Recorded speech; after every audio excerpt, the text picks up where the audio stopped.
Saya contohkan langsung 4 rakaat sholat zuhur. Datangnya mau rakaat yang ketiga.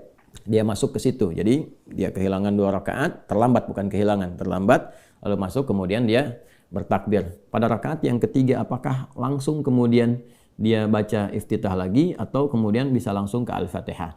Nah, di sini ketika Anda mulai bertakbir dibuka Allahu Akbar, maka lihat, Anda bisa prediksikan. Kalau rakaat ketiga kan imam itu langsung baca Al-Fatihah kan, tidak ada surat lagi kan, maka jedanya itu lebih pendek.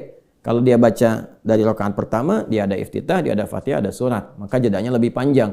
Jadi sebelum imam baca Al-Fatihah, Anda sudah bisa iftitah kalau masukkan rakaat pertama. Tapi ketika Anda masuk di rakaat yang ketiga, nah maka ada 2 cara di sini. Kalau melihat intervalnya pendek sekali, Anda bisa langsung ke Al-Fatihah. Karena hukum membaca Al-Fatihah itu hukumnya masuk rukun, kewajiban. Sedangkan di iftitah hukumnya sunnah. Artinya kalaupun tak mampu mengejarnya, itu tidak membatalkan sholat. Tapi kalau misalnya Anda membaca dari iftitah pun tidak ada masalah. Jadi ketika Anda bertakbir, Allahu Akbar, ya Anda baca yang paling pendek. Misalnya, Allahu Akbar kabira, alhamdulillah katsira, subhanallah bukratan wa asila. Sampai sini.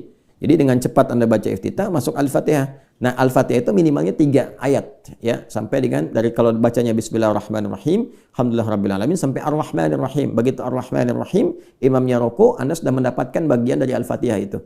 Ya, batasnya di 3 ayat. Dari mana Ustaz di 3 ayat itu? Karena batas paling pendek di surah Al-Quran itu 3 ayat. Di surah Al-Kautsar. Nah, maka para ulama menyimpulkan kalau sudah makmum di belakang dapat di 3 ayat dari Al-Fatihah itu, dia sudah masuk mendapatkan bagian dari Al-Fatihahnya. Kemudian ikut rukuk. Tidak ada masalah, begitu imam rukuk, dia rukuk. Itu yang dimaksud hadis Nabi sallallahu alaihi wasallam, qala Rasulullah sallallahu alaihi wasallam, innama ju'ila al-imamu liyutamma bih, fa qira'atul imam qira'atul ma'mum. Adapun imam dijadikan untuk diikuti. Jadi kalau imamnya sudah rukuk, jangan dilama-lamain berdiri sampai imam itu Anda baru rukuk, enggak boleh. Itu. Jadi ketika imamnya rukuk, Anda ikut rukuk.